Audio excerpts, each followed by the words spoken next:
What if the way you've been telling your life story reveals the secret to what is holding you back? Stories play an integral part in how we see not only ourselves, but the whole world. Stories are more than just an important part of communication. They also reveal hidden aspects of our inner talk, which can either support us or end up holding us back from the very things we want most in life, without us even realizing it. Join author, mindset coach, and award-winning singer-songwriter Carrie Rowan on her show, Look for the Good, every Monday at 5 a.m. and 5 p.m. when she shares nuggets of wisdom from her internationally best-selling book, Tell a New Story, 5 Simple Steps to Release Your Negative Stories and Bring Joy to Your Life. Carrie's powerful stories and compelling guests will empower you to change how you look at your own life while giving you some powerful tools and tips you can use every day to help you feel better and move yourself closer to the life you've been longing to live.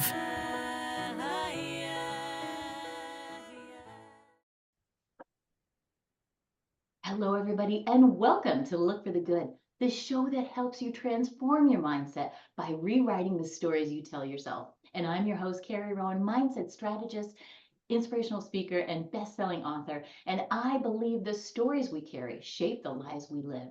And you can tune in each week on Dream Vision 7 Live Radio Network. I sit down with inspiring guests to share real, raw, and uplifting stories of resilience, healing, and personal growth. We dive into the power of perspective and give you tools to shift your inner dialogue so you can live with more joy and more peace, right? That's why we're here. So you can tune in every Monday at 5 a.m. and 5 p.m. Eastern to get real stories and tips on how to turn your story and your life around. And you can join me with my special guest by listening online, in your mobile device, in your car, or just ask Alexa to play Dream Vision 7 Radio Network. And isn't it time to finally rewrite your narrative? Let's lean into that. Let's start looking for the good together. And hello, everyone. I'm super excited here. We have Susan waiting in the wings. Hello, Susan Dooley. Hello. It's so nice to have you here. And before we get started, you guys know I love talking about stories, right? Stories really are so important in our lives. We don't even realize how often we tell that story, that story, the one that doesn't necessarily serve us, right? And today, I think we're going to dive a lot into that pivot story, like changing ourselves, taking that leap. And what does it take to believe in yourself to really change your life, right? Sometimes life happens to us. Sometimes we make choices that make life change and improve. And I love those stories because in those stories, we can find out what's holding us back, right? When we try to step out of that comfort zone, something happens to us, and it's not just you. We're going to normalize that. We all feel that way sometimes. And that's just our beautiful brain trying to thinks it's keeping us safe with these stories of, oh, don't do that, don't try that, you're no good at that. All those little things that pop up for us when we do try to take a leap and change our life. So we're going to dive in because I already know that Susan has a lot of really great stories to share about how she pivoted. You guys know I pivoted, right? If you don't want to know my backstory, you can go read on my website. But I went from corporate to jumping off that ladder, and I say I landed softly on my piano bench, right? So I went back to follow my dream that I had since I was a little girl. I don't know why I did it, but I just performed for everybody. So, and I did. I leaped, and it takes a lot of belief. It takes a lot of rewiring those stories that we play over and over. So let's dive in. Let's talk to Susan. Before we do, I'm going to read your little bio. Is that okay? Oh, sure. Okay. It's always weird when somebody else reads our bio, but it's fun. So Susan is sales and marketing executive who has worked in numerous industries from footwear to apparel to automotive to senior living. She's a mom, she hustles, she's kind, and she looks for the good. And deeply personal milestones in her life led to a significant career change for her. And I can't wait to dive into that. Welcome again. Thank you so much for coming on and sharing your story. And I love that you wrote that you look for the good. That's why you're here. I think that was just ingrained in me from my parents at a young age. And it's just who I am. I try to stay positive in all circumstances. And, we all face many challenges, but there's good in everything that we do. I love that. And you can choose, right? Like a Yeah. lot of people, I feel like don't believe that, but you can choose what you want to focus on. We don't get the life that we want. We get the life that we focus on, whether we want it or not, right? That's the tricky thing. Yeah, it's interesting that you say that. I just had this conversation with my siblings the other day. I'm one of seven. We have a text thread. We talk all the time. And our mom and dad have passed away. And we were talking about our mother. And one of the things that I realized is that my mother made it look easy, right? She had 7 kids. She was hustling. She was very positive. She had a lot of faith. She was a kind person. Everybody loved my mom, right? And my mom made it look easy. But, the older we get and all the responsibilities we have as parents, as employees, as good citizens, we realize how busy, we all are. And my mother was certainly busy, right?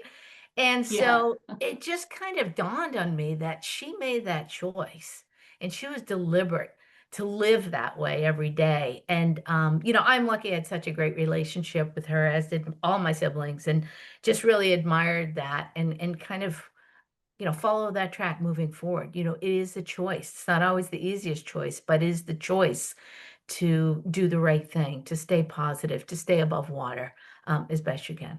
I love that. I just love that story. I love, first of all, that you have 7 sibs and you're all still in great contact with each other. That's really, really awesome and a testament to your parents. And I love that you said do the right thing, because my dad, that's one of the things that he always said. Just do it. Just you do the right thing, because, and a lot of times my kids will be, why do I have to do that? And I'm like, because it's the right thing, Yeah. right? So I feel like that's a really great story to tell yourself, because it feels noble. I mean, it gives whatever you're doing a higher sense of purpose too, right? Whether you want to do it or not, because we have the choice not to do it. But when it's the right thing, something in us just steps up, doesn't it?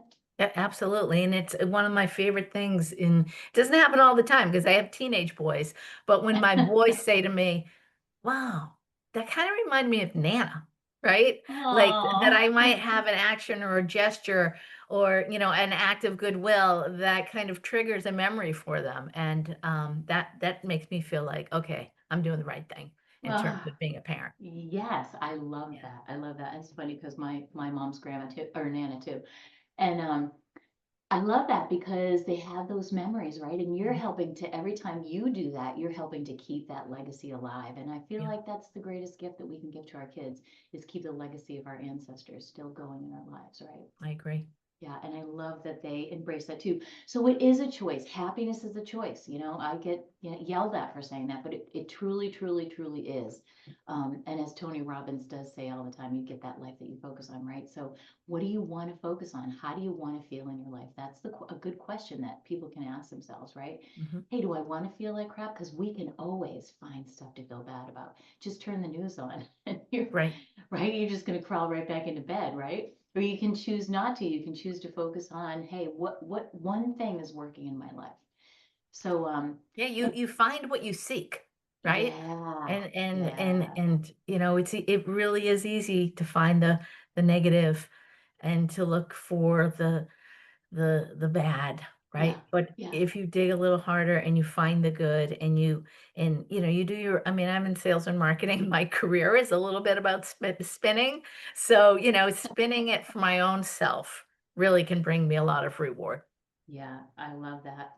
Look for, and here's the thing, our minds are already predetermined to look for what's wrong. It's the way we're all wired, right? The brain always looks for what's wrong. Why? It thinks it's keeping us safe. So if it sees something that we don't even know half the time it's doing this, it sees something that reminds us of something that was a bad situation. We stubbed our toe, we got stung by a bee, whatever.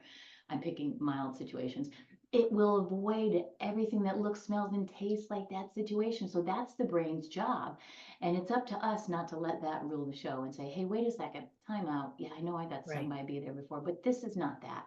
And we're going to do this. So sit back, brain. I got this, right? You just got to tell it to shh, shh, shh. It's like that little wild monkey. I got this. We're moving forward with it. So shush. Yep, absolutely. In fact, I heard on another podcast, I do listen to other podcasts occasionally, Carrie, but I did hear, in terms of, looking for the good and, making it a great day for yourself, there is a physiological element that, I'm not a scientist by any means, and I don't even pretend to be one, but your brain can get wired to look for things because of a heightened awareness and a desire to connect, right? So Right. the example that I heard was, when you're looking for a new car and you're considering a new car and you're thinking a lot about that new car and you're thinking about the color and the cost and how you would choose that new car, you're going to see more of those cars. So You true. are going to see more of those cars because your brain starts to think about those cars, even subliminally. And your brain starts to get wired for an energetic response to those cars, right? So if you take that analogy and you say, okay, I'm going to look for good and Mm. I'm going to seek good, you're going to find good, in ways that are, emotional, physical, mental, but also physiologically that you don't even have control out of, but you will find the good if you wire yourself in a way that that's what you want to look for. I love that. I love that because you're talking about the RAS, right? The reticular activating There system. you You don't go. need to know what that is, but that's what it is, right? Yeah. The RAS. And I heard it described, I think Mel Robbins said, it's sort of like the lint thing in your dryer, right? Like it needs to be cleaned out every so often, but it's sort of like a cap, like a little light shower cap that Yep. sits over the top of your brain. And if you tell this, the beauty of this thing, I love the RS because if you tell it what's important, that red sports car that you want so bad, you tell it what's important. Why do you start saying it? Because you told it it was important. So now it Yep. starts identifying it, right? You weren't even paying attention to it before you went and test drove it and smelled that new car smell, right? That's So right. all your senses are getting triggered. And like you said, this is done on such a subconscious level. So if you're not aware of it and you keep focusing over here on, oh, that I'm just gonna use this as an example, that person's terrible, they're awful, they're mean, they're this, they're that, look at them, they attack me, blah, blah. Guess what you just told your RAS? You love that. You want more of that because it Right. doesn't care that you don't want it. You shouted out yes to it because you put your attention on it. So I love that about the brain. It's a little counterintuitive, but I love what you said because it's so true and it's always paying attention in the Yep. background. So all those little mean stories you say to yourself, it's going to find ways to prove to you that it's true. Oh, you're so stupid. Why do you always do that? You always mess everything up, right? Whatever that little awful Sure. story is that we don't share with anybody that got planted in our brains like before we were even 7. That's what's running the show. Yep. And when you can find that and hold it and say, oh, I'm going to let this go. I know I'm going to rewrite this. I'm going to get Carrie's book and learn how to rewrite this story. Then we can live such a different life, right? Because it's actually harder to live on this negative side than it is to Absolutely. live on the positive side. Because we like when good things start happening to us, right? Yep. It seems random, but we've actually planted those seeds. And I love that thought that we have more control than we think we do. Hmm. So share with us your story. You have had such an incredible career. I love how it has spanned so many different industries. Talk about the biggest change you made. Share that story with us and how you did it. Like you must have had some of those little negative stories coming out, like, what are you doing, Susan? Why are you doing this? Stay in your comfort Sure. zone. Yeah. And I still do, right? That's only Right. human. You make Totally. changes and you think back like, oh, was that the right change? But I really have had a wonderful career. I've had great mentors. I've had great opportunities. But I've also worked really hard to make that happen. I'm a really big believer in hard work, right? Yeah. And I do think good things happen to good people. Bad things happen too, but you reap what you sow. So, I have had a wonderful career, mostly, as I've mentioned, in sales and marketing. I've worked with a ton of great brands. I've worked in the apparel industry in New York City. I've worked in automotive. I've worked on brands like BMW and Airstream. I've worked in a lot of footwear companies, a lot of apparel brands that you've heard of, but we don't have to go into that. And gosh, it was about 5 years ago. I was a senior vice president of global marketing for a big, big footwear company. And we sold the company. And I was like, okay, what am I going to do here? And so I decided at that point in time that, I was just going to dabble in a few things to see what felt right. Right. Because I wasn't exactly sure what I wanted to do. And like many people, you get a point in your life and you're like, is there more to it than this? Right. Should I be Absolutely. seeking out some sort of more meaningful career? Um, And during that time, I consulted for a few different companies and different industries. And during that time, my mother, who was in her early 90s at that point, started to decline. I mean, she was a rock star, right? Um, but she had stopped golfing, in her late 80s. She had stopped driving. She was living alone. But with 7 kids and grandchildren, she had plenty of visitors and whatnot. But it was sort of a time where it was like, you know what? We should start to think about what's next for mom. Mm. And so, with a big family, you get a lot of opinions. And there was like, oh, maybe she should live with you, or maybe she could live with you, or maybe we bring somebody in to help with different things, or maybe what's that senior living thing, da da da da da. So there Mm. was all these sort of balls in the air about what could happen. And what happens there is, when you have too many choices, you get paralyzed by choice, right? Yes. So we didn't do anything for a bit, right? And I'm just going to say, um, I'm very thankful for a plumber that came to my mother's house and made a bit of a mistake and forgot to shut a water main off. And she had an issue with some flooding. So insurance comes in, like, okay, we'll fix that. You can move out. So part of the move out decision was, hey, let's do one of those tests at senior living, what's known as a respite stay, right? So a Hmm. short-term stay to say, like, you know what, maybe mom will like this. And so we signed her up for about 30 days. I think it was on day 2 or day 3 when she said, pack my bags. This is wonderful. She Oh. loved it, right? So all those sort of fears and concerns that we had, which includes guilt, which includes, gosh, Mm. that's a lot of money, which includes, should we be doing this or not? They went away real quickly because it was really right for my mother, right? Mm. And, it was instantaneous. She's like, sell my furniture. Let's buy this furniture in this model apartment, pack a bag. I'm busy. I like it here. So that felt great to us. And that was my aha moment for a Mm. career change, right? Because Wow. I had such um, uncertainty about senior living. I had no idea what it meant before we started looking around for my mom. The more I looked at it, I was like, oh, it's kind of cool. And then when I saw her reaction and our family's reaction and the peace of mind that we got knowing that my mother was enjoying herself, that she had friends, she was building a community, she was eating well, she Mm. had care if she needed it. All of those things really made sense for her and for us. And as a marketer, I was like, wow, that industry could use a little help in getting the word out. So Right. I ended up, I had, strangely enough, I had received a phone call like about a year earlier from a recruiter asking me about a senior living job, and I was like, "No, absolutely not, no." But then, when this experience, I reached back out to the recruiter and said, "Hey, just keep me in mind." She's like, "Well, what do you know? We have that opportunity." It came full circle. It didn't work out with the Uh, last person, and I ended up going to work for one of the largest senior living companies in the country. wow. Wow. That's no coincidence the way that whole thing unfolded, Yeah, right? Like, oh, we just happen to have it come around again. Like, talk about synchronicity. right, right. So, I sorry, love that was a bit that. of a long story to get to your That's a but great story. Are you kidding? I love yeah, that story. But that's what it takes, right? Is like that personal experience, like yeah, something to shift your perspective because you really didn't know. We have this idea in our head that we know about something that we really sure. don't know until we have to step into that. I love the way.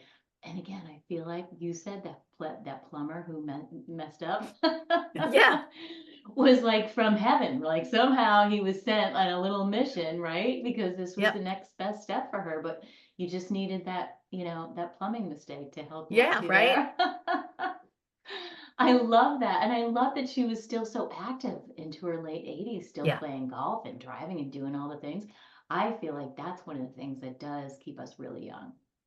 absolutely. And, now having been in senior living for, it's been almost 5 years now. Um, I'm certainly not an expert, but I understand aging and I understand connection and I know how Mm, important all that stuff is. And, yeah. just yesterday, I read a wonderful article in the New York Times about Jane Goodall, who just passed away. Oh, did she? Um, yep, wonderful legacy as a scientist and working with animals, gorillas in particular. Just a fabulous woman. And the New York Times did a great story about what Jane Goodall can teach us about aging. And Ooh, it very much mimicked what my mother's point of view was, right? In terms of, having purpose, staying active, staying busy, staying outdoors, right? All these things that make you feel like a purposeful person, right? And yeah. you're not fooling anybody. It is purposeful, right? You do have a Yes. reason to get up. And for me, that's what I see senior living, the structure and the opportunities that present themselves for older adults far outweigh any care that you would have at your home. And again, that's my opinion, and it's the what I saw with my own mom. It's not right for everybody, but Hmm. you know, connection's the key to life, in Oh, my so opinion, no much. matter what age you are. So much. I have so much to say about that, but we're gonna have to break real quick. We'll be right back with Susan. Don't go anywhere. All right. Hello, everybody. Welcome back to Look for the Good. We are having an incredible conversation here with Susan Dooley, and I just love what you were saying about connection. I have so much to say about that because, that really is the spice of life. We already know all the studies have been done. That big study that was done by Harvard that talked about what really makes somebody's life worthwhile and what makes it vibrant and worth living is just that very thing. It's the quality of the relationships. It's not the job. It's not all these other ancillary things. It is that quality of the relationship. So you're talking about that beautiful gift that you gave your mom back was now she had connection. Now she had community. And these are the things that make us live longer. I love that. Yeah, and for me, that need for connection brought me to a new chapter in my career. Um, as I mentioned, I was fortunate to go to one of the big players in senior living, and I Hmm. spent a couple of years there, eventually being in the C-suite, and it was great. I learned a ton, but it was so big that I felt like I was the reason I made this career change was to connect with a mission. And this company was so big that I felt a little disconnected from a mission. I was on a plane a lot. I was in boardrooms a lot. And so another pivot that happened, allowing me to connect, was just about a year ago. I made the decision to go from, big corporate senior living player to a very small regional player. And again, this was with intention, and I know I'm lucky that I can make decisions like this. But this allows me to be more connected to the mission, more connected with seniors. I can be on one of our 5 campuses in a 20-minute car ride. And I can just, the company of this size, it's a family-owned company. It's been around for a long time. I just connect more with it. Hmm. Again, I learned a ton from the big guns. Um, but for me, this connection really is come home by working for a smaller company, one of the smallest companies I've ever worked for, quite honestly. But it allows me to connect, and I can go to any one of our senior living campuses and know residents, and certainly know the employees, and just I see my mom and all of those people, and it brings me really to the point of what I do for a living is important and impactful. I love that. Oh, that really warms my heart. And sometimes it takes all that, right? Like it takes the big glamorous stuff you did in New York City and all those big names and all those big things. And finally, like you said, it's really a coming home for you to Right. yourself and what's important to you. And then everything that you can give back, everything that you can bring that they would not have had access to from all of your experience that you bring to the table Right. is an equal symbiotic relationship, right? You bring a lot, they offer you a lot, and it just works. And I love that you said that it was really your mission because you're back to your mission. We all need a mission. We all need a purpose, right? And it's a mindset. We mentioned mindset earlier, because don't get me wrong, first of all, I love my job for many, many reasons. One of many is that I'm home every night around 6 o'clock. So it's dinner with the family, right? Yeah.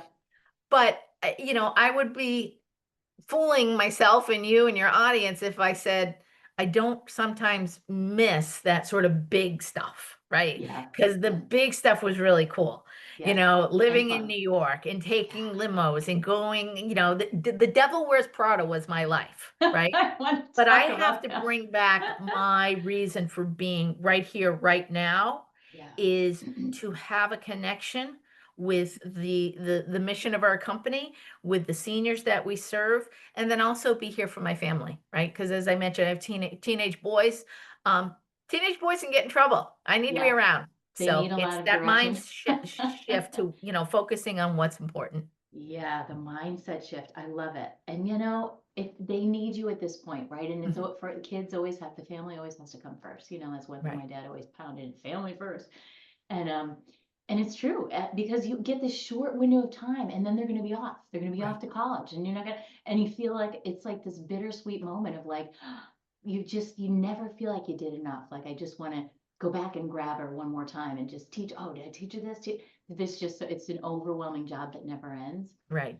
But yeah, it's a limited time that we get to make that impression. So I love that you brought everything full circle back home for yourself, including with your mom. And I really do believe, the connection that you're talking about and the connection even with your job and feeling that purpose Mhm. is so important. And that's where longevity comes from. And I love talking a little bit about the Blue Zones because I love that Netflix series. And that is one of the things of all the places they went to, and they're all gorgeous and beautiful. And um, that was the one thing that they kept. You said it earlier too. Don't stop what you love doing. Mhm. Your mom didn't stop playing golf. She didn't stop driving. She didn't stop doing those things she loved. And I Right. feel like that's what keeps us younger. And that is one of the things they said is not to stop doing one of the scenes of this guy who was 100 comes riding up on it. Like, he's a cowboy, comes riding up on his horse, like skids in. He's like, yep, going out to tend, the crops, and I'm gonna go tend to the animals out there. Like, he's still doing it on a Right. horse, at 100. Like, don't stop doing what you love. And it's all about the connection, right? That was another big piece of it. It was the younger generation taking care of the older generation, Mhm. like you're describing, was one of the big pieces, and having the dinners together. And you mentioned earlier all the kids visiting your mom all the time. That's the stuff that keeps us going for a long period of time. Yep, absolutely. Jane Goodall, and I think she passed away on Tuesday of this week. She was working last week, and she was 91. I think she was 90. Wow, Yeah, I love that. and She she was out wasn't with the someone that had to gorillas. work, right? It wasn't like, oh, I gotta pay the bills. It Right. was it was enjoyment. It was connection. Yeah. And when your work can be all that for you, it's not work. It's your purpose, right? Mhm. It's your mission. You Right. go there with a mission. Even if you have a job that you don't love, I feel like I say this to my kids a lot. You make the best of it. You make the most of it. What can you learn about that? Is there somebody that you like there to connect with? You know what I mean? Like, look for something that can make you feel good. Are you serving your higher purpose? Are you serving people? Are you always over serving?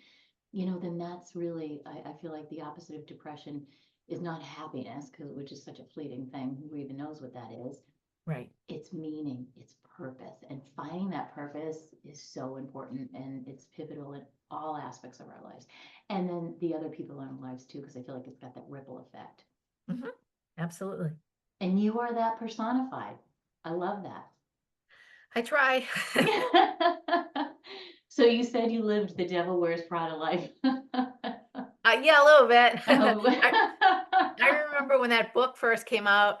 I didn't have time to read the book, but then the movie came out and everyone was like, "Oh my God, you wouldn't believe it." And I watched it and I was like, yeah. I really didn't even find it, like, I didn't even blink. It wasn't even entertaining. It wasn't bad. It wasn't, I was just like, that's a job. That's what it's like. It really is. Wow, And wow. so for me, yeah, I was in my late 20s and I had a connection through someone that worked at the New York Times.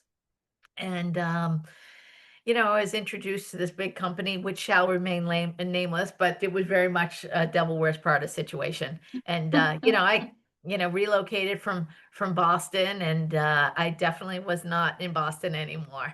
And but it was a great experience for me, and I have very good stories.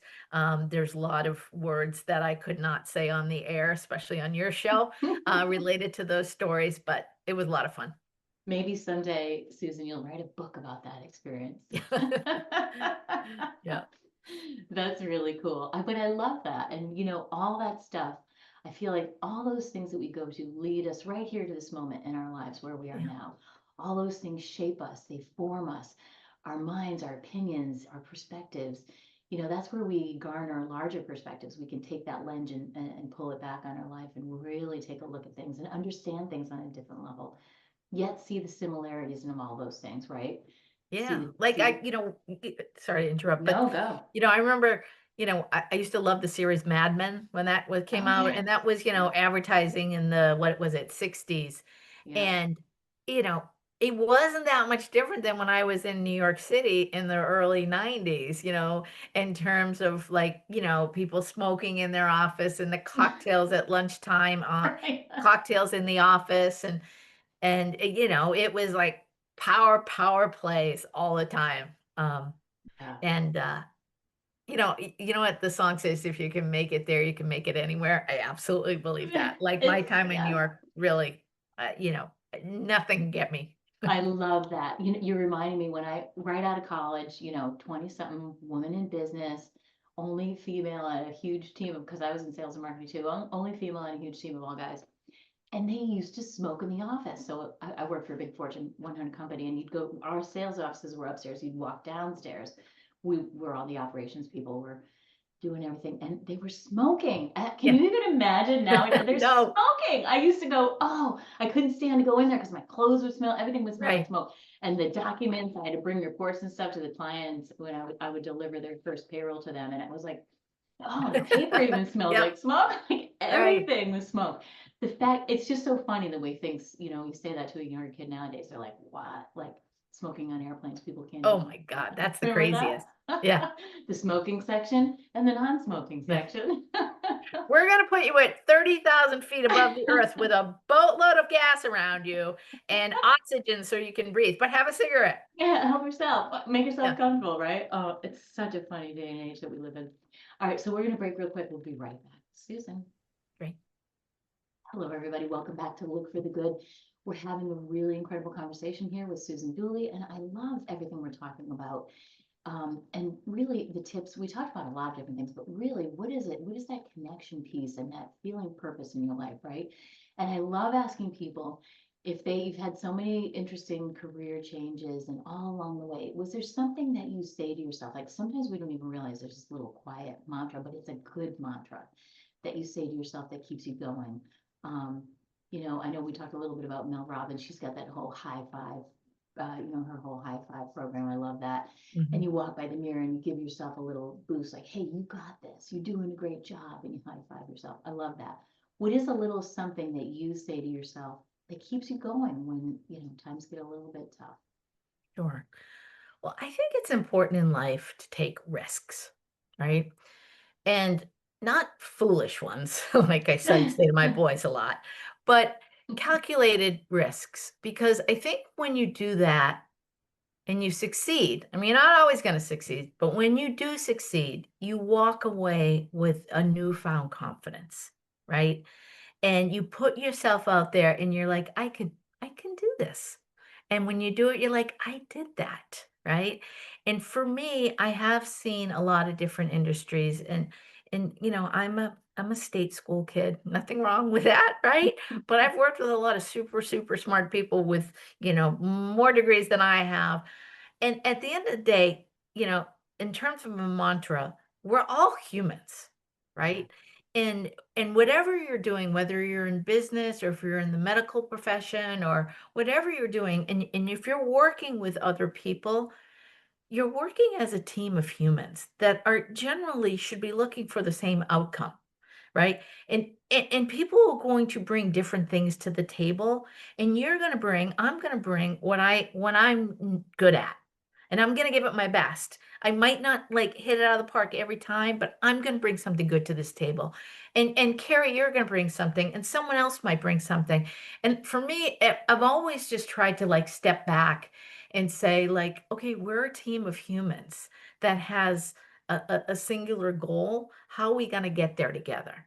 Yeah. And, I was a college athlete, and maybe some of that comes from being, a college athlete and being on a team and quite frankly, a very successful team.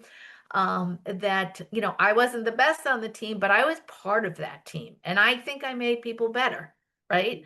I wasn't the All-American. I might have been a bench warmer, but we still won the national championship, and I'm still a national champion, right? Woo! And I remember my coach saying that one time too. And I was like, she goes, everyone on the team makes everyone better. So I don't care if you're in the starting, 10 or if you're on the bench. We all make each other better. And that's what I like to do when it comes to my work, right? And it's also a point of frustration, right? When I'm like, come on, we can be better, right? Because I'm like a we can be better person. Yeah. But anyways, my mantra, I guess there's a couple of little threads to that weave, but it is all about, taking chances, knowing that you're on a team, and, together we can do great things, Mm. and you can come out with a confidence that you wouldn't have if you never took that chance. I love that. I love that everyone on the team makes everyone better. That even works for families. That works for any team that you have, right? Right, Because even though you said bench warm, whatever, it doesn't matter because you're all supporting each other, right? When you all have right, that common goal.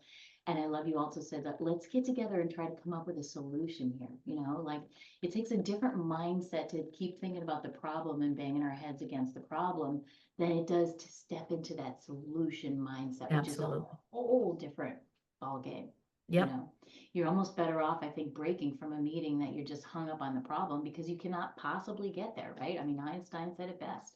Yeah. You can't And decide I've the I've problem. I've said that at meetings before. I'm like, I'm not trying to like rock the boat here, but we have a problem that we need to solve, right? Let us figure it out, right? It's Together. not finger pointing. It's not Yeah. your job. It's not yours. It's not mine. It's ours.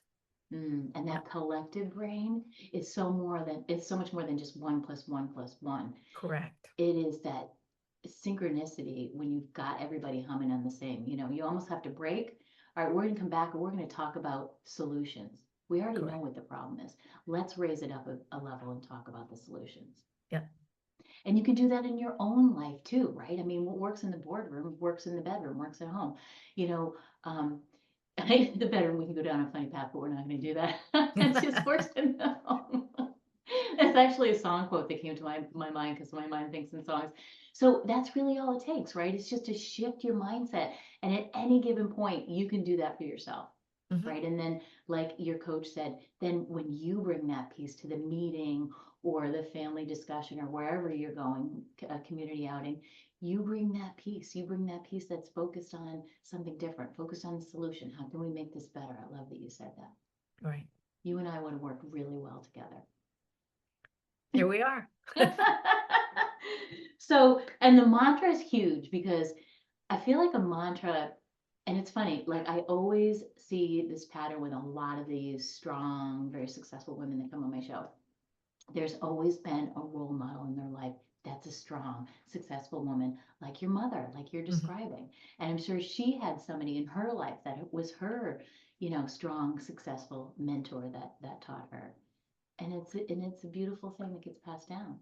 It really is. And, I can't say enough on how you have to be aware of the choice and how to approach good times and bad, right? I had a tough little chapter in my life with a health issue, with a divorce, right around the lovely COVID period.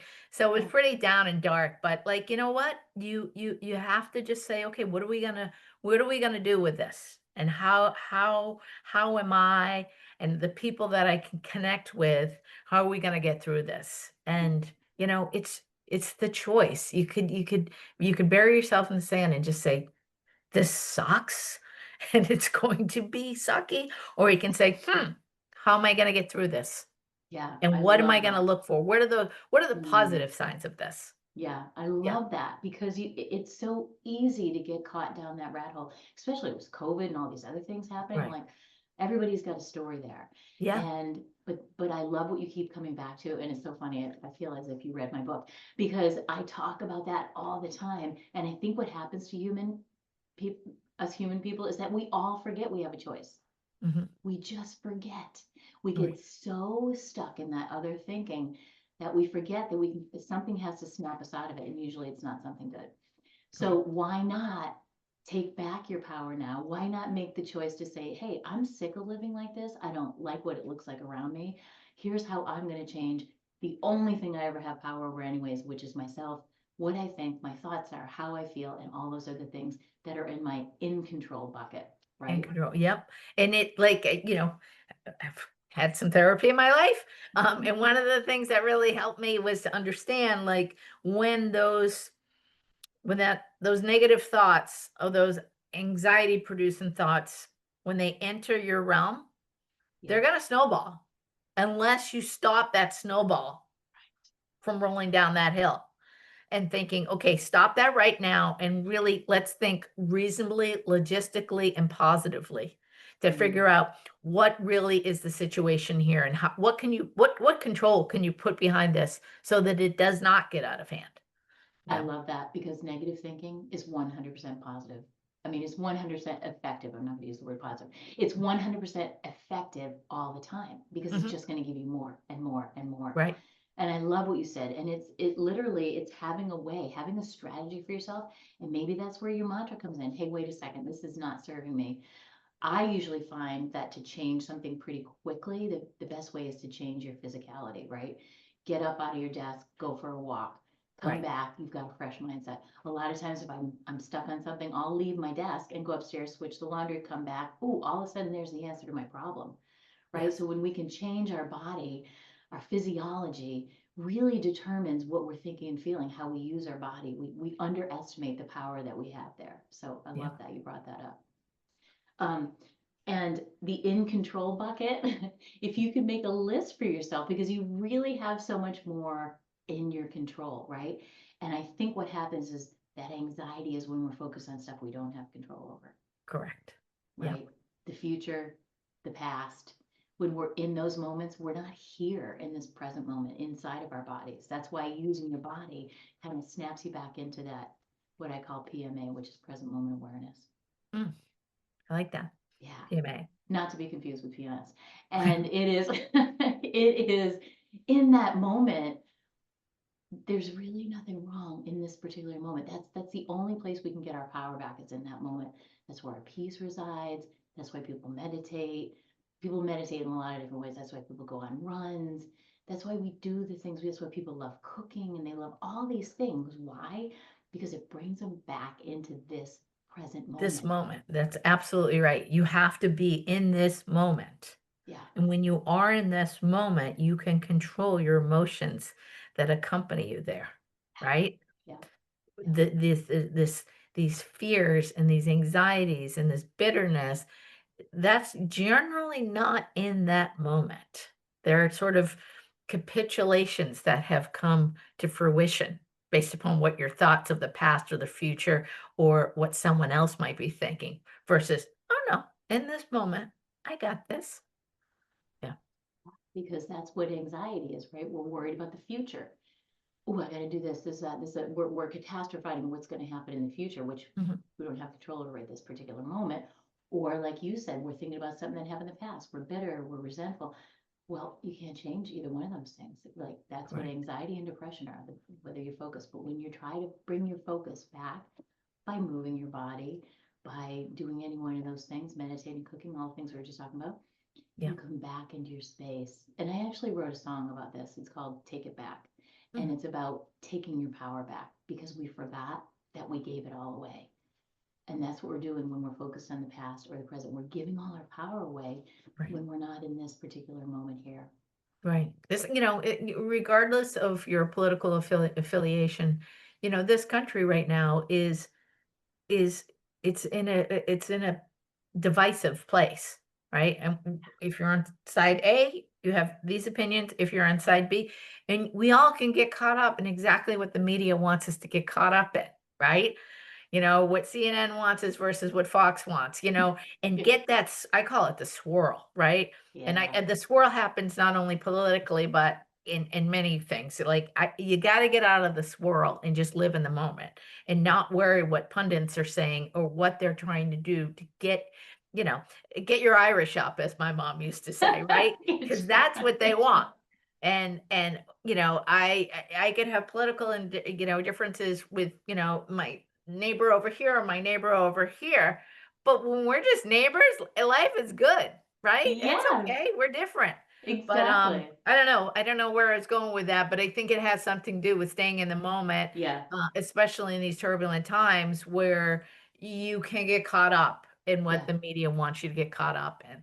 So easily to do that. And that's why I was saying taking your power back, which is where you came with the swirl, which was beautiful. A great visual in my head when you said the swirl, because it does. It wants to bring us in that vortex, that yucky negative Yeah, vortex, because that's what, makes the algorithms work, right. quite frankly. So it's taking that power back, say, wait a second, I don't have to get in the swirl. I don't have to step in that Right. swirl.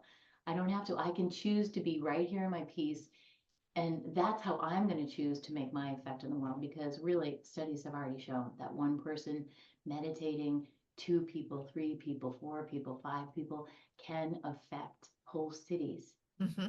And imagine if we all did that as a whole country, Right. right? Imagine the effect we'd have. So I love that you brought that up, the swirl. I'm going to keep that in my back pocket and borrow that. Mm. Can I use that, Susan? What's that? Can I use that? Borrow your phrase, the swirl. Absolutely. I love that.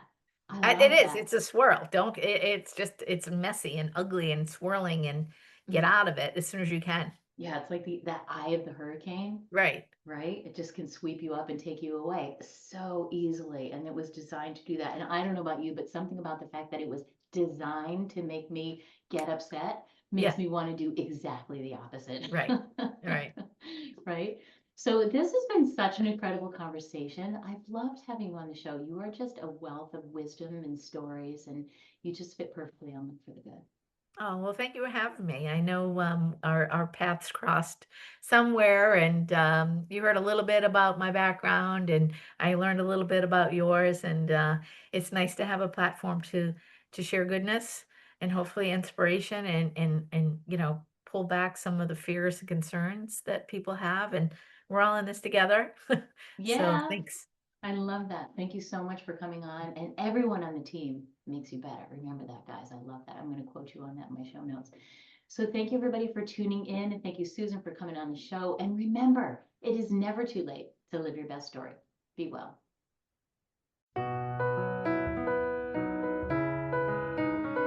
Thanks for tuning in to Look for the Good with your host, Carrie Rowan, best-selling author and mindset coach. Join us every Monday at 5 a.m. and 5 p.m. right here at Dream Vision 7 Radio Network. If you weren't able to catch an episode, no worries. Just visit our website to find all the archived episodes of Look for the Good on demand, so you don't miss a thing. And remember, it's never too late to live your best story. For additional resources or to find out about how you can work with Carrie directly, visit carrierowan.com for more details.